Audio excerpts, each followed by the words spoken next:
کچھ فیٹف قوانین کی حکومت کا اس وقت ڈیڈ لاک چل رہا ہے اپوزیشن کے ساتھ، اس حوالے سے بھی بات کرتے ہیں، کچھ احتساب کی بھی بات کرتے ہیں، حکومت کی پرفارمنس کی بھی بات کرتے ہیں، اور اس حوالے سے ہمارے ساتھ وفاقی وزیر برائے مواصلات مراد سعید صاحب اسٹوڈیوز میں موجود ہیں۔ بہت شکریہ منسٹر صاحب پروگرام میں شرکت کرنے کا۔ تو اپوزیشن کے ساتھ اس وقت ڈیڈ لاک چل رہا ہے فیٹف لیجسلیشن کے حوالے سے، جس وجہ سے جوائنٹ سیشن ابھی تک نہیں بلایا جا سکا۔ بسم اللہ الرحمن الرحیم۔ ارشد بھائی، سب سے پہلے تو یہ جو اندھوناک واقعہ ہوا ہے، اس کے اوپر کوئی جسٹیفیکیشن اس کی نہیں ہو سکتی۔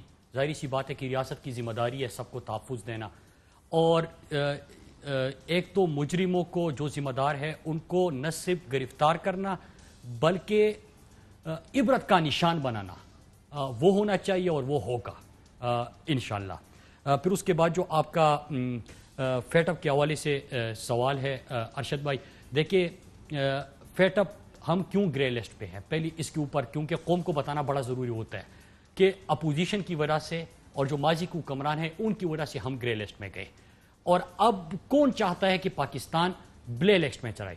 وہ تو یا انڈیا ہے، اور یا جو اپوزیشن نے جس طرح کے سینٹ میں اس بل کی مخالفت کی تو اپوزیشن ہے۔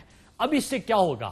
اس سے یہ ہوگا کہ آپ کے ملک میں انویسٹمنٹ بند ہو جائے گی، آپ روپے کی قدر کم ہو جائے گی، گر جائے گی مکمل طور پہ، آپ کی مہنگائی، غریب بندوں کے اوپر، عام طبقے کے اوپر بوجھ پڑے گا۔ تو یہ بہت سارے آپ کو دنیا کے اندر جو ہے وہ پابندیوں کا سامنا کرنا پڑے گا۔ ایران کے اور باقی ممالک کی بھی مثالیں ہمارے سامنے ہیں، تو یہ اس کا جو اثر ہوگا وہ ہمارے اوپر یہ ہوگا۔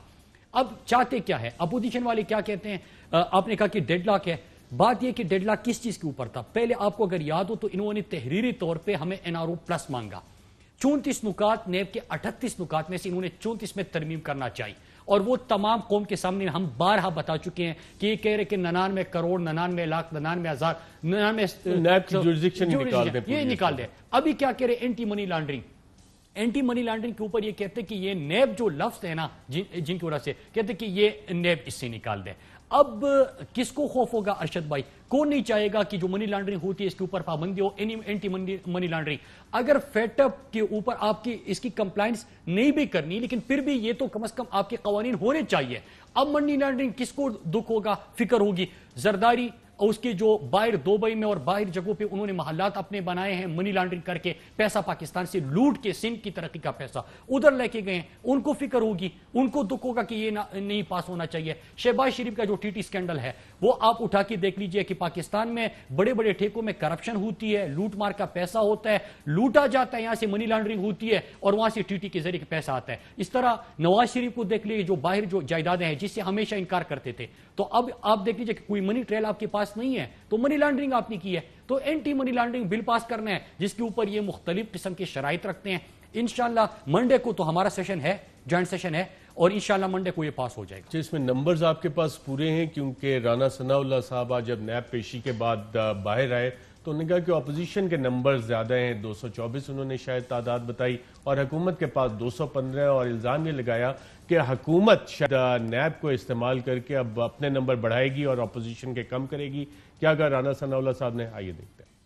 نیب جو ہے یہ کوئی اکاؤنٹیبلٹی کا ادارہ نہیں ہے، یہ پولیٹیکل انجینئرنگ کا ایک ادارہ ہے جس کے ذمہ اب یہ ہے کہ وہ گورنمنٹ کے بہاف پہ ان دی بینیفٹ آف گورنمنٹ جو ہے وہ اپوزیشن کو مینیج کرے، وہ APC کو مینیج کرے، وہ پارلیمنٹ میں لیجسلیشن کو مینیج کرے، اور اب پارلیمنٹ کا جو اجلاس ہونے جا رہا ہے اس میں 224 تعداد ہے اپوزیشن کے ممبرز کی، ان کو کس طرح سے کم کرنا ہے، اور 215 تعداد ہے گورنمنٹ کی، اس کو کس طرح سے قائم رکھنا ہے اور بڑھانا ہے۔ یہ اب کام رہ گیا ہے نیب کا۔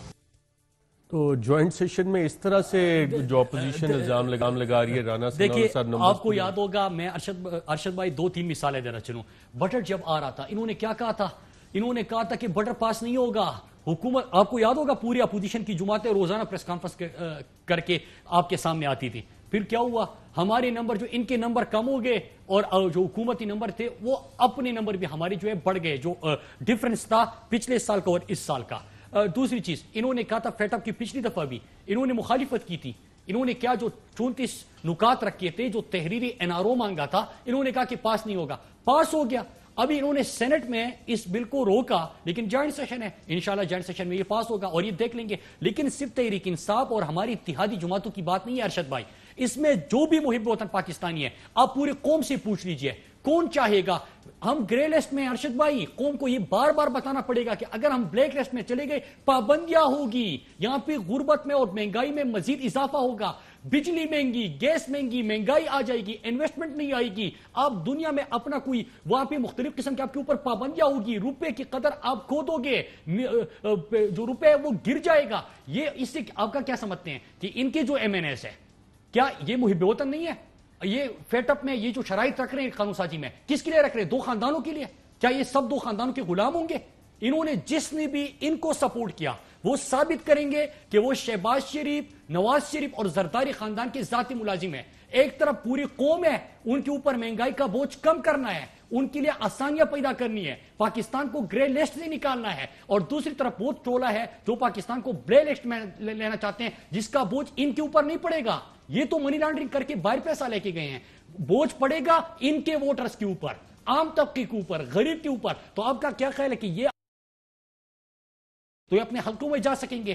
ان کے حلقوں میں لوگ ان کو جوتے ماریں گے، یہ وہاں پہ قدم نہیں رکھ سکیں گے. یہ پاکستان کی بات ہو. ارشد بھائی ہم سیاست کرتے رہیں گے، ارشد بھائی سیاست کرتے ہیں بہت سارے ایشوز کے اوپر، نظریے کے اوپر اختلاف ہو سکتا ہے، لیکن جہاں پہ میرے ملک کی بات آتی ہے، جہاں پہ پاکستان کی مفادات کی بات آتی ہے، جہاں پہ ریاست پاکستان کی بات آتی ہے، جہاں پہ ہمارے لوگوں کی آسانی کی بات آتی ہے، جہاں پہ ملکی مفاد کی بات آتی ہے، اس میں سیاست نہیں ہو سکتی اور قوم معاف نہیں کرے گی. جو بھی مخالفت کرے گا ارشد بھائی آپ دیکھ لیجئے گا، یہیں پہ آپ ہوں گے، آپ پروگرام کریں گے، میں آؤں گا، آپ مجھ سے سوال کریں گے، یہ پوری دنیا دیکھے گی، نہیں کر سکیں گے. تو اس حوالے سے آپ کی اسٹریٹجی کیا ہے؟ اپوزیشن کے ساتھ رابطے کے لیے آپ نے اپنے لوگ اپوائنٹ کیے ہیں اور چیئرمین سینٹ صادق سنجانی بھی کوئی کردار ادا کر رہے ہیں. دیکھیں ارشد بھائی میں آپ کو بتاؤں کہ بلکہ میں آپ کو خبر دے دوں، میں اپوزیشن کی جماعتوں میں بھی ایسے لوگوں کو جانتا ہوں جو کہ فیٹ اپ میں ان کا ساتھ نہیں دیں گے، اور میں اپوزیشن میں جانتا ہوں.